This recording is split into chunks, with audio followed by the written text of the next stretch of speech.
Being nice can ruin your life. Yeah, I said it.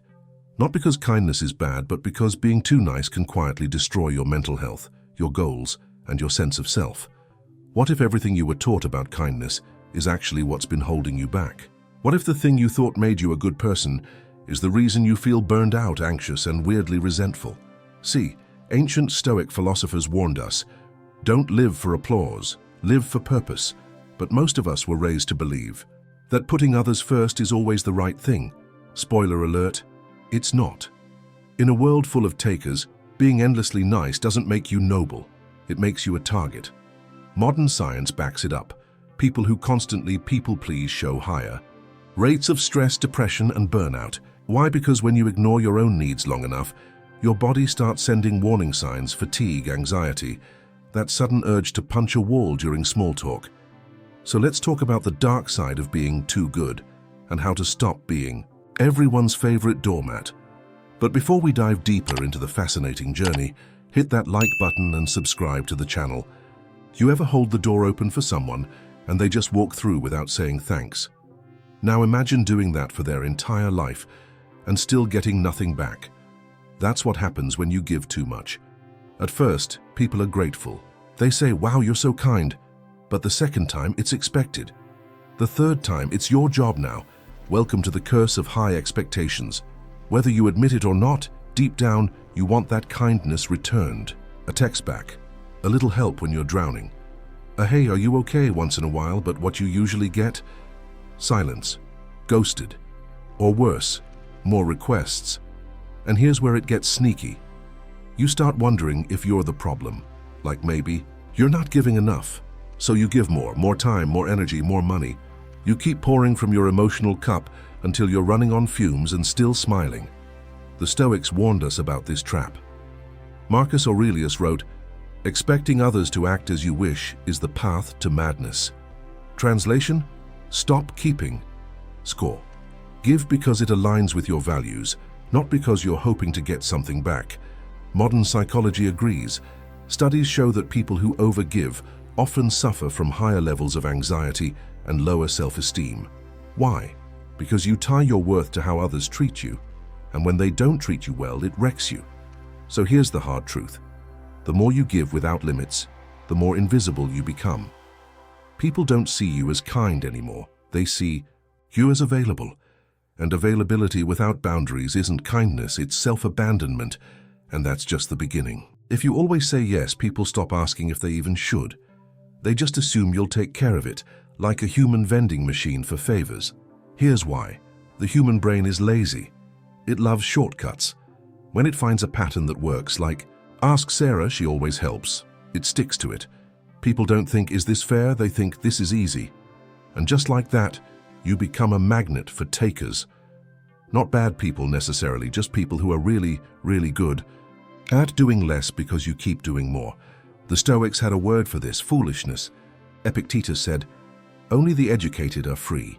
Meaning, if you're acting out of habit and fear, not reason and balance, you're a prisoner to other people's expectations. That's not kindness. That's slavery in a smiley mask.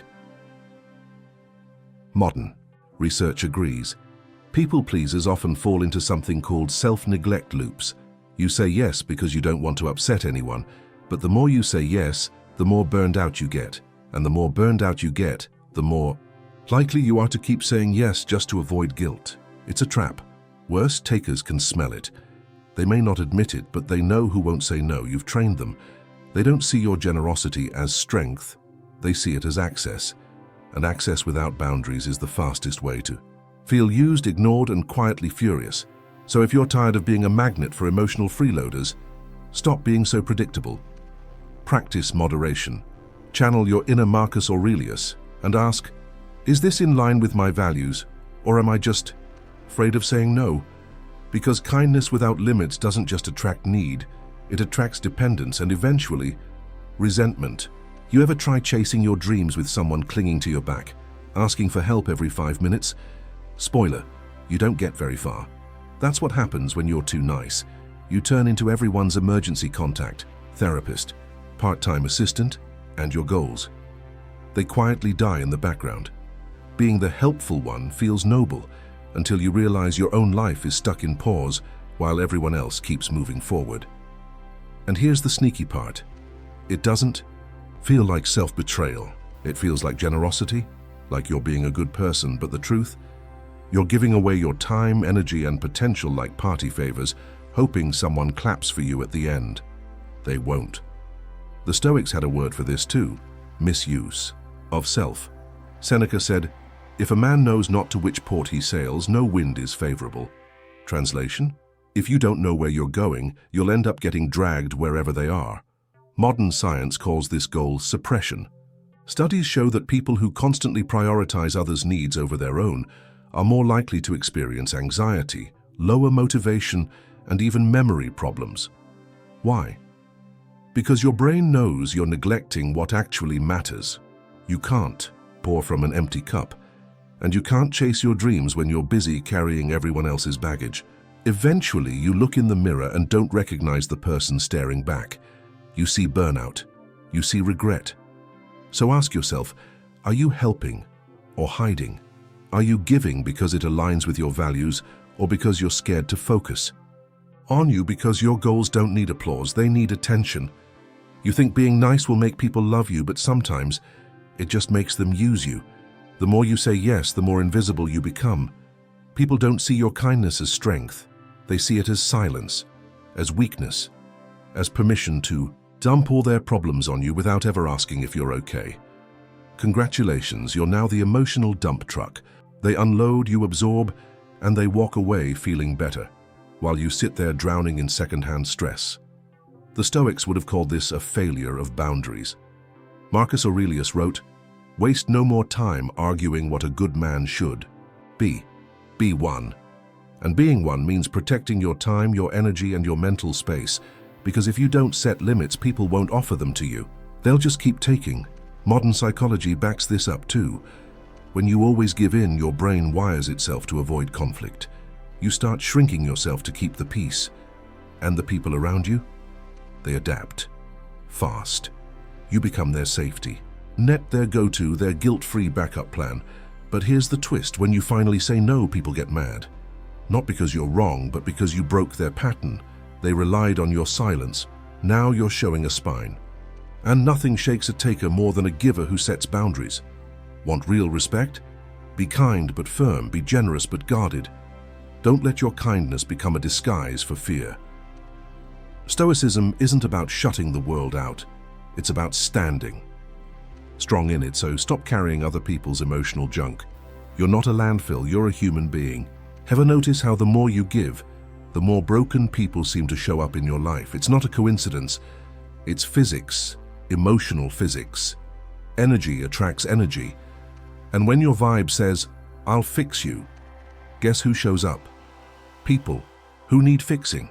Emotional vampires, drama addicts, the kind of people who treat your kindness like a bottomless buffet. At first, it feels good to help. You feel needed, wanted, important. But slowly, something shifts. You're no longer a friend or a partner. You're life support. They come to you when they're falling apart. But when you need something, radio silence. The Stoics warned us about this. Epictetus said, "You become what you give your attention to." If you constantly focus on rescuing others, you lose focus on building yourself. You attract people who don't want to grow, they just want to be carried. Modern research calls this codependent attraction. You give, they take, you try harder, they get worse. Until your relationships feel more like emotional hostage situations than real connections. Here's a wild thought. Not everyone deserves your help. Some people don't want healing. They want attention, they want control, and they'll suck the life out of you just to keep the spotlight on their chaos. Want healthier relationships? Raise your energy. Say no more often.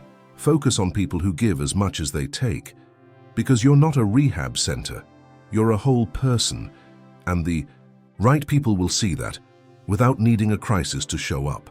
You think you're just being helpful. But next thing you know, you're binge-eating cookies at midnight, downing wine like it's water, or doom-scrolling your life away, and you don't even know why. Here's the truth. When you give without boundaries, you burn out.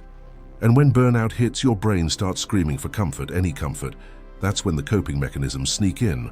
A snack here, a drink there, maybe one more episode, until it becomes a pattern. The Stoics called this lack of self-mastery. Seneca wrote, "No man is free who is not master of himself." And if you're constantly pouring your energy into others, with nothing left for you, your mind will find a way to refill, usually the wrong way. Modern science backs this up. Studies show that people who suppress their own needs in favor of others are far more likely to develop compulsive behaviors. Why? Because their brains are starved for reward. And when real joy is missing, fake joy takes over. That just one more glass of wine becomes a habit. That "I deserve this treat" turns into nightly emotional eating. And all of it is your body's way of saying, "Hey, I'm exhausted. Can someone care about me for once?" Here's the not-so-fun part. Kindness doesn't protect you from this spiral. In fact, it can create it if you're not careful. Because helping others feels good until it becomes a way to avoid yourself. So next time you catch yourself coping instead of living, ask, am I really stressed? Or have I just been neglecting my own needs for too long? Because burnout isn't noble, and numbing out isn't self-care, it's a warning sign. You'd think being super kind would make people like you, but weirdly it can make them suspicious. Because in a world where most people are out for themselves, extreme kindness doesn't look noble, it looks fake. People start thinking, what's their angle? Like you're running some long con to win approval, power, or a free coffee. It's sad, but it's real. We've been burned so many times by nice people with hidden agendas that now when someone's genuinely kind, we flinch. We wait for the catch, the favor, the guilt trip. And if you're the one always helping, always saying yes, always showing up, you might be unintentionally sending the message that you're too good to be true, or worse, that you're trying to manipulate people with your niceness. The Stoics would say this isn't your problem, it's theirs. But they'd also say, watch how your actions are perceived. Marcus Aurelius reminded us to act with virtue, but not to broadcast it. Real goodness is quiet, not performative. Modern psychology agrees. People often assume highly altruistic behavior comes with strings attached. That's not cynicism, it's pattern recognition. Most people don't expect kindness, so when it's constant, they second-guess it. So what do? You keep your kindness real. Don't overextend. Don't bend over backwards, just to prove. You're a good person. Prove it through balance, not burnout. Because when your kindness is grounded, not desperate, people won't ask, what's their angle? They'll think, that's someone I can trust. Kindness is powerful, but only when it comes with boundaries. Without them, you're not being nice, you're being used. So how do you help others without becoming their emotional floor mat? Let's flip the script with 4 Stoic strategies that protect your peace and your humanity. First, listen to your exhaustion. That tired feeling, it's not laziness, it's a message. Your mind and body have a limit, and pretending they don't just turns you into a walking zombie with a fake smile. Seneca said, we suffer more in imagination than in reality. Stop imagining you're fine when you're clearly not. If you feel drained, it's time to recharge, not double down. Next, say no like a philosopher. No is not mean, no is sacred. The Stoics believed in self-control, and that starts with what you agree to. If someone's asking for your time, your energy, your Netflix password, pause and ask, does this serve my values? If not, hit them with a gentle but firm nope. Third, protect your sacred time like it's your last slice of pizza. Make space in your life just for you. Whether it's reading, walking, drawing weird little comics, whatever fills your cup, block out time for it like it's a doctor's appointment. You wouldn't cancel surgery for someone's text, right? And last, cut off energy vampires. You know who they are. The ones who leave you feeling emotionally hungover after every conversation. The Stoics taught us to be wise with our associations. You don't owe your sanity to someone who treats you like their unpaid therapist. Walk away. Block if you must. Your peace matters. Kindness isn't about sacrifice, it's about intention. And when you lead with wisdom instead of guilt, you don't stop being kind, you start being free. Too little kindness and you become cold. Too much and you fall apart. That's the Stoic truth, and it hits hard because most of us were never taught the middle path. We were taught to either give everything or nothing at all, like it's a contest, to prove how good or tough we are. But here's the twist. Balance isn't weakness, it's wisdom. Knowing when to help and when to step back, when to say yes with love and when to say no with confidence. Marcus Aurelius didn't tell us to be doormats. He told us to live by virtue, not approval. That means being kind but not spineless, generous but not drained, present but not trapped in everyone else's mess. Modern psychology echoes the same thing. Boundaries protect your mental health, your energy, and your purpose. And the most powerful people, they know how to give without losing themselves. So, next time you're tempted to stretch yourself thin, remember, you're not helping anyone by setting yourself on fire to keep them warm. Protect your peace. Respect your energy. And lead with strength, not guilt. If this video helped you feel even 1% more in control, give it a like. If you want more wisdom that makes you smarter, calmer, and harder to manipulate, hit that subscribe button and ring the bell. Stoicism isn't about perfection, it's about power. Your kind of power.